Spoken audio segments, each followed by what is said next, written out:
It is okay to be fearless and terrified at the same time. It is okay to be fearless and terrified at the same time is something I had to learn by living it. Because for a long time, I believed courage meant not being afraid. That if I felt fear, it meant I was not ready, not strong enough, not capable enough. So I waited. I waited to feel confident. I waited to feel certain. I waited for the fear to disappear before I made a move. But what I learned is this: fear does not disappear before you act, it comes with you. Fear and courage can exist together. We tend to think of fearlessness as the absence of fear, but real fearlessness looks different. It looks like showing up even when your heart is racing, speaking even when your voice feels unsteady, taking the step even when you are unsure of the outcome. Fear and courage are not opposites. They often exist in the same moment. And when you understand that, something shifts. You stop waiting for fear to leave and you start moving anyway. I had to rethink what strength meant.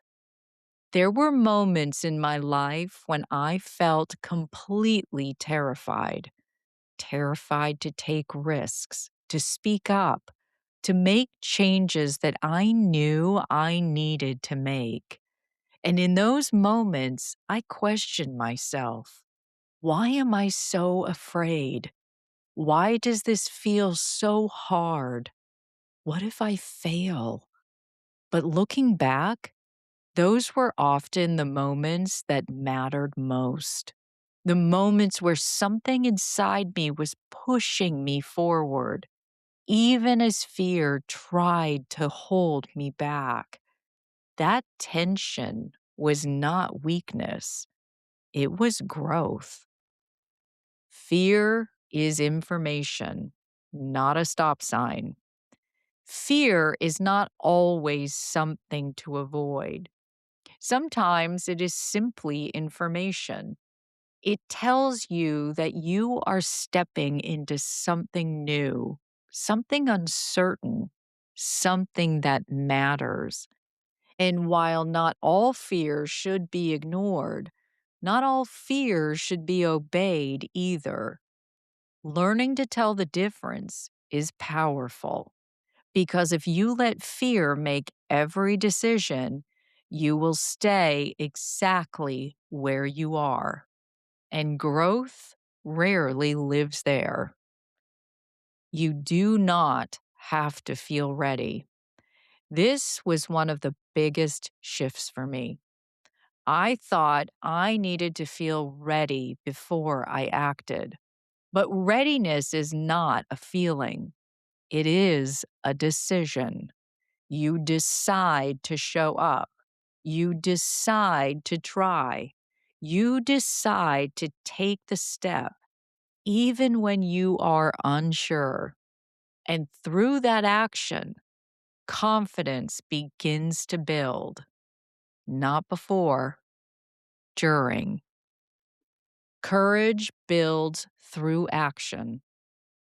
Every time you move forward while feeling afraid, you reinforce something important. You can handle it. You can move through discomfort. You can take risks. You can face uncertainty. And each time you do, your trust in yourself grows. Not because the fear disappears, but because you prove to yourself that fear does not control you. Growth lives in that tension. There is a space where fear and possibility meet, a space where you feel both excited and uncertain, hopeful and hesitant, strong and vulnerable. That space can feel uncomfortable, but it is also where growth happens because you are stretching beyond what is familiar. You are stepping into something new, and that requires both courage and vulnerability. You are allowed to feel both. You do not have to choose between being fearless and being afraid. You can be both.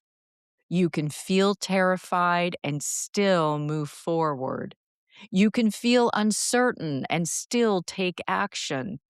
You can feel doubt and still believe in yourself enough to try. Those emotions do not cancel each other out. They coexist. And when you allow that, you remove the pressure to be perfect. You simply show up as you are. Keep going anyway. If you are waiting for the moment when fear disappears, you may be waiting longer than you think. But if you are willing to move forward with it, everything changes. Because the goal is not to eliminate fear, it is to move through it, to take the step, to say the thing, to try the thing, to trust yourself enough to see what happens next. And that is where real courage lives. Slay reflection. S. See the fear.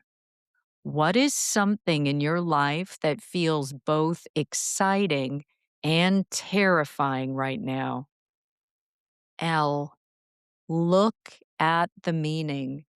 What might that fear be telling you about what matters to you? A. Accept the feeling. Can you allow yourself to feel afraid without letting it stop you? Why? Your next step. What is one action you can take even while feeling uncertain? Call to action. Join the conversation. I'd love to hear from you. Have you ever done something that scared you and felt stronger because you did it anyway? Share your story in the comments. Let's cheer each other on. And if you know someone who might need this reminder, send this to them. Sometimes all we need is a nudge. I'm Carrie Genzel, reading a blog from stateofslay.com. Slay on.